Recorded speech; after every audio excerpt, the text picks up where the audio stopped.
1997년 11월을 기억하십니까? 그달 하순, 대한민국이 국제통화기금 IMF의 지원을 요청했습니다. 이후 12월 위기 국면에서 환율은 급격히 치솟았습니다. 12월 23일, 환율은 1,900원까지 폭등했습니다. 은행 앞에는 1998년 1월부터 시작된 금 모으기 운동 행렬이 늘어섰습니다. 사람들은 울면서 결혼 반지를 내놓았습니다. 그런데 말입니다. 징후는 이미 그해 중반부터 나타나고 있었습니다. 1997년 5월, 환율은 890원대에서 움직였습니다. 전문가들은 일시적 현상이라고 했습니다. 여름을 지나며 서서히 상승 조짐이 보이기 시작했습니다. 정부는 곧 안정될 것이라고 발표했습니다. 가을에 들어서자 사람들이 불안해하기 시작했습니다. 하지만 이미 늦었습니다. 문제는 대부분의 사람들이 그 신호를 읽지 못했다는 겁니다. 아니, 읽으려 하지 않았다는 게 더 정확하겠죠? 설마 우리나라가 망하겠어? 이렇게 생각했습니다. 그 설마가 현실이 되는데 걸린 시간은 단 6개월이었습니다. 지금 이 순간에도 똑같은 일이 반복되고 있을 수 있습니다. 최근 환율을 확인해 보셨습니까?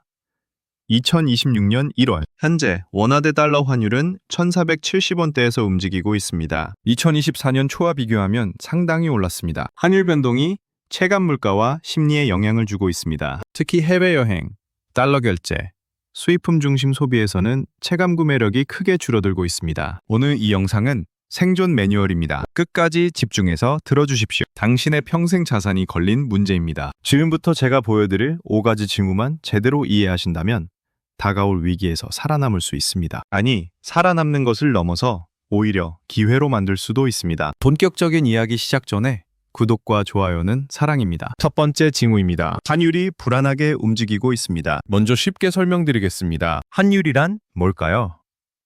우리 돈 1,000원으로 미국 돈 몇 달러를 살 수 있느냐? 이겁니다. 환율이 오른다는 건 우리 돈의 가치가 떨어진다는 뜻이죠. 예를 들어 볼까요? 1,000원으로 1달러를 살 수 있었는데 이제 1,900원을 내야 1달러를 살 수 있다.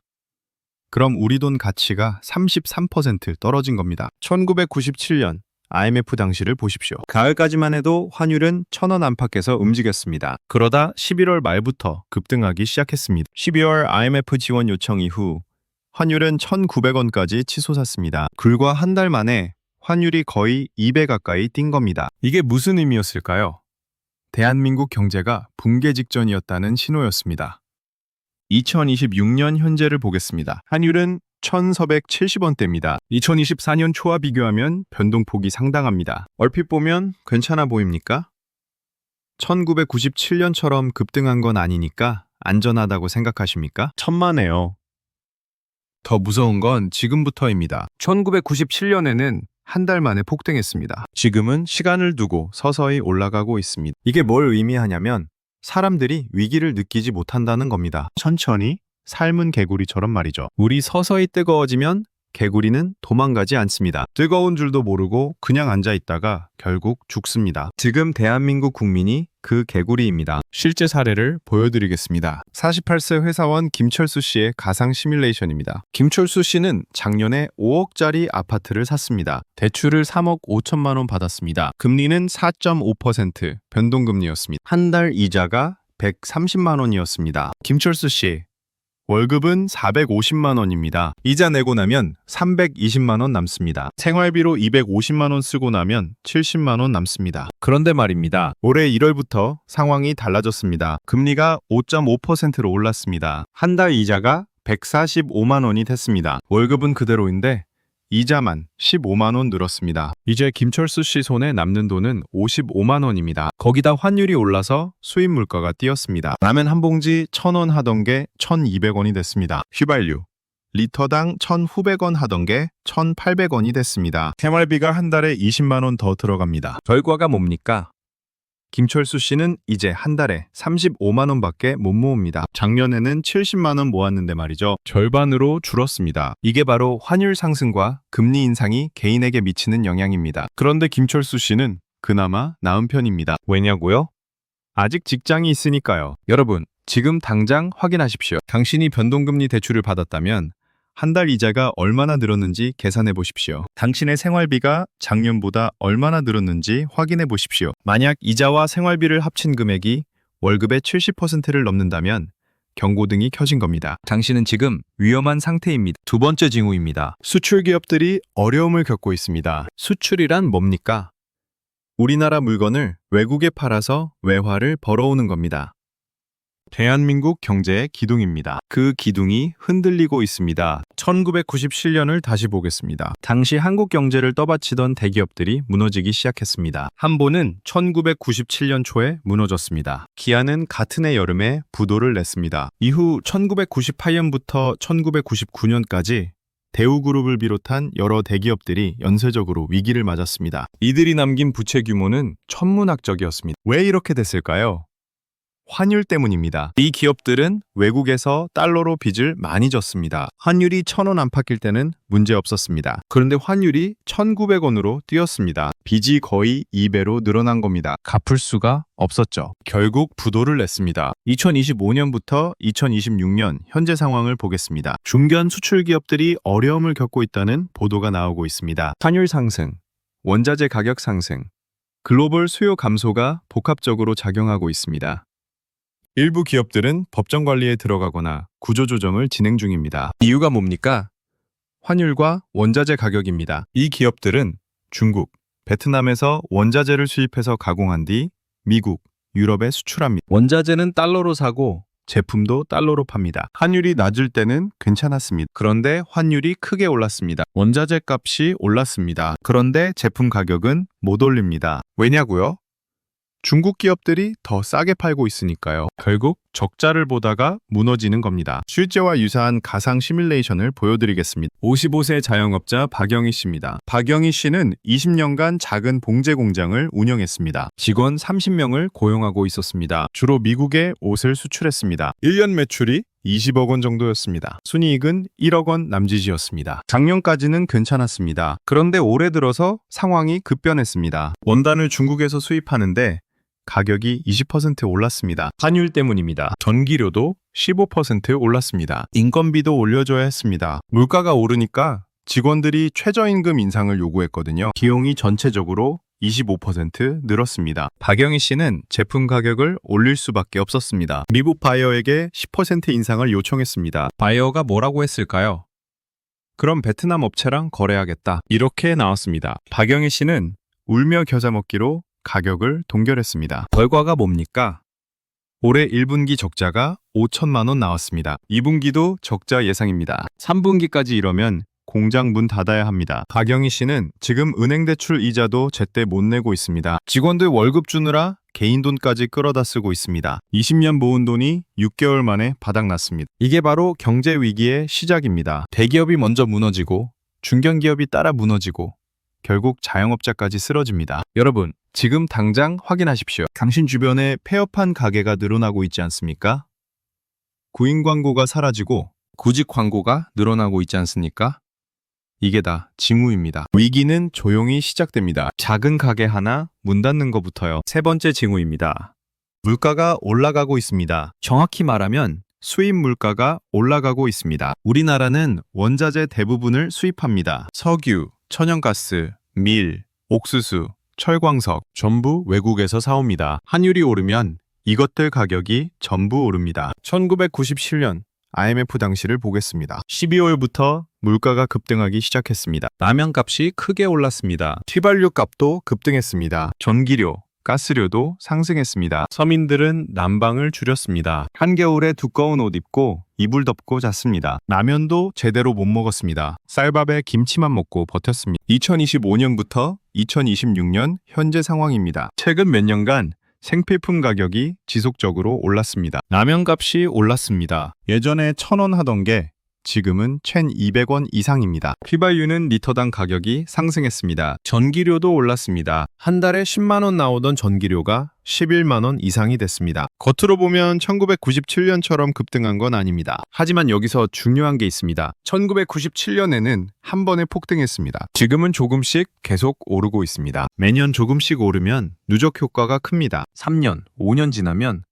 체감하는 부담이 상당히 커집니다. 실제와 유사한 가상 시뮬레이션입니다. 62세 은퇴자 이순자 씨입니다. 이순자 씨는 국민연금으로 한 달에 80만 원 받습니다. 남편도 80만 원 받습니다. 부부 합쳐서 160만 원입니다. 작년까지는 이걸로 근근히 살았습니다. 월세 50만 원, 식비 50만 원, 병원비 30만 원, 공과금 20만 원. 딱 맞았습니다. 남는 건 없었지만 부족하지도 않았습니다. 올해 들어서 상황이 달라졌습니다. 월세는 그대로인데 식비가 60만 원으로 늘었습니다. 물가가 올라서요. 병원비는 35만 원으로 늘었습니다. 약값이 올랐거든요. 공과금은 23만 원으로 늘었습니다. 전기료, 가스료가 올랐으니까요. 합치면 168만 원입니다. 국민연금보다 8만 원 많습니다. 이순자 씨는 어떻게 했을까요?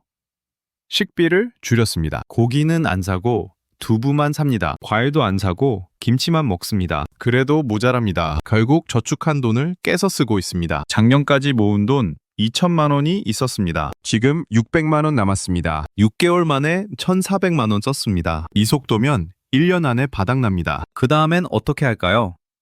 자식들한테 손 벌려야 합니다. 여러분, 지금 당장 확인하십시오. 당신의 생활비가 작년보다 얼마나 늘었습니까?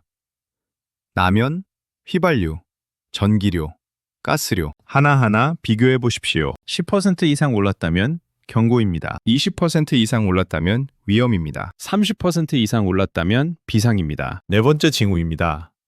부동산 시장이 불안정합니다. 부동산은 한국 경제의 바로미터입니다. 부동산이 무너지면 은행이 무너지고, 은행이 무너지면 경제 전체가 무너집니다. 1997년 IMF 당시를 보겠습니다. 11월까지만 해도 부동산 시장은 비교적 안정적이었습니다. 사람들은 부동산은 안전하다고 믿었습니다. 12월 IMF 지원 요청 이후 어떻게 됐을까요? 급격히 하락하기 시작했습니다. 불과 몇 개월 만에 가격이 크게 떨어졌습니다. 고가 아파트가 절반 이하로 떨어진 사례도 있었습니다. 문제는 거래가 안 된다는 겁니다. 가격을 낮춰도 사는 사람이 없었습니다. 은행에서 대출을 안 해줬거든요. 현금 있는 사람도 안 샀습니다. 더 떨어질 거다 생각했으니까요. 결국 아파트 값은 바닥까지 떨어졌습니다. 금매로 내놓아도 팔리지 않았습니다. 2025년부터 2026년 현재를 보겠습니다. 서울 아파트 시장은 복잡한 양상을 보이고 있습니다. 일부 지역에서는 거래량이 감소했다는 보도가 나오고 있습니다. 동시에 일부 지역에서는 가격 상승이 관측되고 있다는 통계도 있습니다. 시장이 지역별, 가격대별로 다르게 움직이고 있는 겁니다. 중요한 건 거래량입니다. 거래량이 급감하면 시장 유동성이 떨어집니다. 팔고 싶어도 못 파는 상황이 올 수 있습니다. 특히 변동금리 대출을 받은 사람들은 금리 상승으로 이자 부담이 커지고 있습니다. 이자를 못 내면 집을 팔아야 하는데 팔리지 않으면 어떻게 될까요? 경매로 넘어갑니다. 실제와 유사한 가상 시뮬레이션을 보겠습니다. 45세 직장인 최민수 씨입니다. 최민수 씨는 2023년에 강남 아파트를 6억에 샀습니다. 대출 4억을 받았습니다. 변동금리 3.0%였습니다. 한 달 이자가 100만 원이었습니다. 괜찮았습니다. 월급이 500만 원이었으니까요. 2026년 현재 금리가 5.5%로 올랐습니다. 한 달 이자가 166만 원이 됐습니다. 거기다 환율이 올라서 물가가 뛰었습니다. 생활비가 한 달에 350만 원 듭니다. 월급 500만 원에서 이자 166만 원. 생활비 350만 원 빼면 마이너스 16만 원입니다. 매달 적자입니다. 최민수 씨는 아파트를 팔기로 했습니다. 6억에 샀으니까 6억에 팔면 된다고 생각했습니다. 대출 4억 갚고 2억 남으면 그걸로 전세 들어가서 살 계획이었습니다. 그런데 현실은 달랐습니다. 3개월째 내놓았는데 연락 오는 사람이 적습니다. 부동산에서 가격을 낮추라고 합니다. 5억 5천만 원으로 낮췄습니다. 그래도 쉽게 팔리지 않습니다. 다시 5억으로 낮췄습니다. 겨우 한 명 왔습니다. 4억 5천만 원에 사겠다고 합니다. 최민수 씨는 망설입니다. 4억 5천만 원에 팔면 대출 4억 갚고 5천만 원 남습니다. 6억 주고 산 아파트가 5천만 원이 된 겁니다. 억울합니다. 하지만 안 팔 수도 없습니다. 매달 적자가 나는데 언제까지 버틸 수 있겠습니까? 결국 팔았습니다. 4억 3천만 원에 넘겼습니다. 대출 갚고 3천만 원 남았습니다. 여러분, 지금 당장 확인하십시오. 당신이 사는 동네에서 아파트가 얼마나 잘 팔리고 있습니까? 부동산에 가서 물어보십시오. 거래량 변화를 확인하십시오. 만약 거래량이 크게 줄었다면 부동산 시장이 유동성 위기에 처할 수 있습니다. 다섯 번째 징후입니다. 보용 시장이 불안정합니다. 공식 실업률은 3%대로 발표됩니다. 괜찮아 보이죠? 하지만 실제 체감은 다릅니다. 왜 이런 차이가 날까요? 공식 통계는 일주일에 1시간이라도 일하면 취업자로 분류합니다. 편의점에서 주 10시간 알바하는 사람도 취업자입니다. 배달앱으로 한 달에 50만 원 버는 사람도 취업자입니다. 이런 사람들까지 포함된 수치입니다. 1997년 IMF 때를 보겠습니다. 공식 실업률보다 체감 실업률이 훨씬 높았습니다. 대기업들이 대규모 구조조정을 했습니다. 삼성, LG, 현대 모두 대규모 인원 감축을 발표했습니다. 중소기업까지 합치면 수십만 명이 일자리를 잃었습니다. 2025년부터 2026년 현재를 보겠습니다. 공식 실업률은 3%대입니다. 하지만 주변을 보십시오. 구직 광고가 늘어나고 있습니다. 이력서 내는 사람은 많은데 뽑는 데는 적습니다. 특히 청년층과 중장년층 모두 취업에 어려움을 겪고 있다는 보도가 나옵니다. 실제와 유사한 가상 시뮬레이션입니다. 32세 청년 김영수 씨입니다. 김영수 씨는 작년에 대기업을 다녔습니다. 연봉 4,500만 원이었습니다. 올해 1월에 회사가 구조조정을 했습니다. 영업부서를 통폐합한다고 했습니다. 김영수 씨는 희망퇴직 대상이 됐습니다. 거부하면 인사고과에서 불이익을 주겠다고 했습니다. 결국 나왔습니다. 위로금으로 3천만 원 받았습니다. 김영수 씨는 금방 취직할 거라고 생각했습니다. 대기업 경력이 있으니까요. 하지만 현실은 달랐습니다. 3개월째 이력서를 넣고 있는데 연락 오는 데가 적습니다. 대기업은 채용을 줄였습니다. 중소기업은 연봉을 3천만 원 준다고 합니다. 1천만 원 깎인 겁니다. 그것도 계약직입니다. 김영수 씨는 고민합니다. 3탄만 원이라도 받아야 할까요? 아니면 더 기다려야 할까요? 위로금 3천만 원은 이미 절반을 썼습니다. 생활비로 한 달에 250만 원씩 나갑니다. 3개월이면 750만 원입니다. 6개월이면 1,500만 원입니다. 1년 버티면 돈이 바닥납니다. 그 다음엔 빚을 내야 합니다. 여러분, 지금 당장 확인하십시오. 당신의 회사가 구조조정 계획을 발표하지 않았습니까?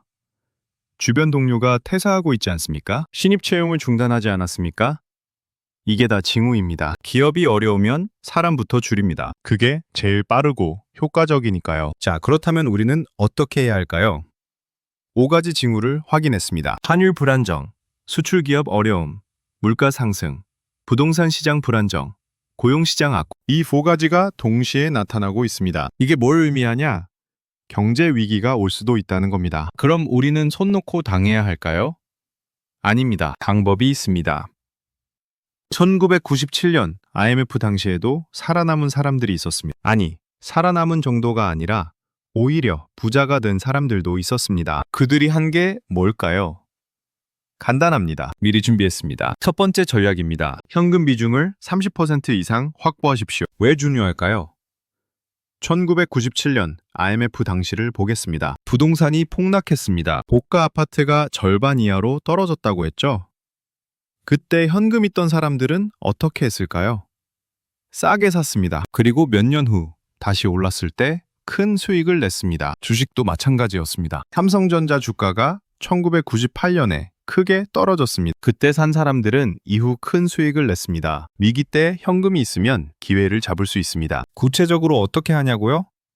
지금 당장 하십시오. 당신의 전체 자산을 계산하십시오. 부동산, 주식, 예금, 현금 전부 합치십시오. 그 중에서 30%를 현금으로 확보하십시오. 부동산이 3억이고 예금이 1억이면 총 자산이 4억입니다. 30%는 1억 2천만 원입니다. 지금 현금이 3천만 원이면 9천만 원을 더 만들어야 합니다. 어떻게 만드냐고요?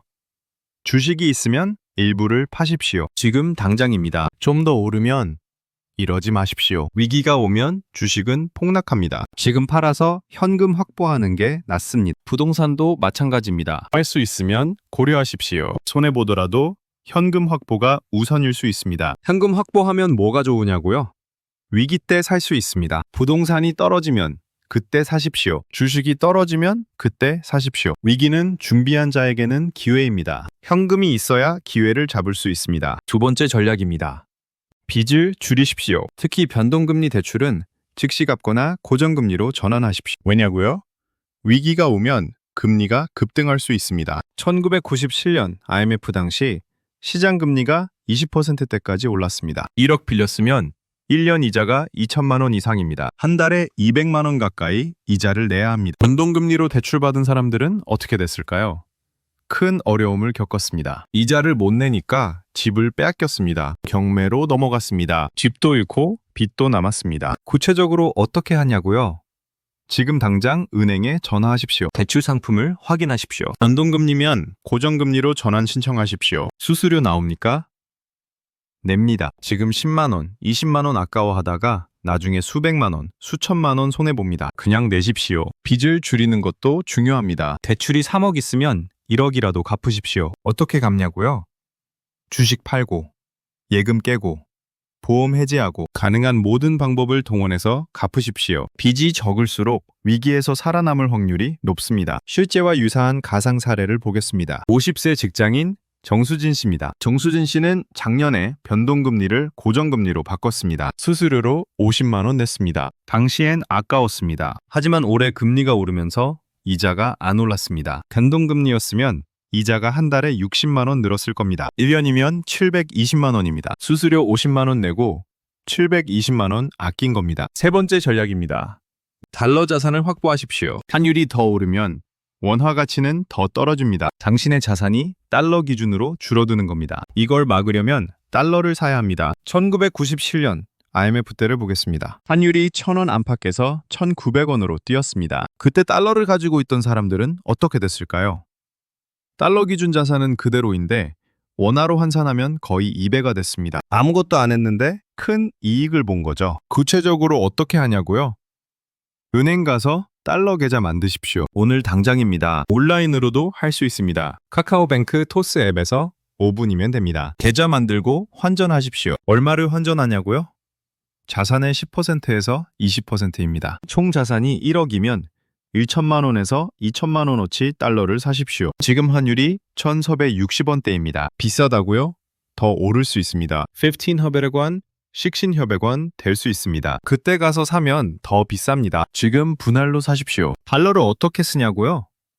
위기 때 원화로 바꾸십시오. 환율이 더 올랐을 때 달러를 팔면 차익이 생깁니다. 이걸로 부동산 사고, 주식 사고, 사업 시작하십시오. 다시 한번 말씀드립니다. 제2의 IMF가 올지 안 올지는 아무도 모릅니다. 하지만 확실한 건 경제 불안 징후는 나타나고 있다는 겁니다. 환율 불안정, 기업 어려움, 물가 상승, 부동산 시장 불안정, 고용 시장 악화. 이 4가지가 동시에 일어나고 있습니다. 1997년 IMF 당시 살아남은 사람들이 있었습니다. 그들은 특별한 사람들이 아니었습니다. 단지 준비했던 사람들이었습니다. 현금을 확보했고, 빚을 줄였고, 달러를 샀습니다. 그게 전부였습니다. 반대로 어려움을 겪은 사람들도 있었습니다. 그들도 특별히 잘못한 게 없었습니다. 단지 설마라고 생각하며 아무것도 하지 않았을 뿐입니다. 설마 환율이 그렇게까지 오르겠어?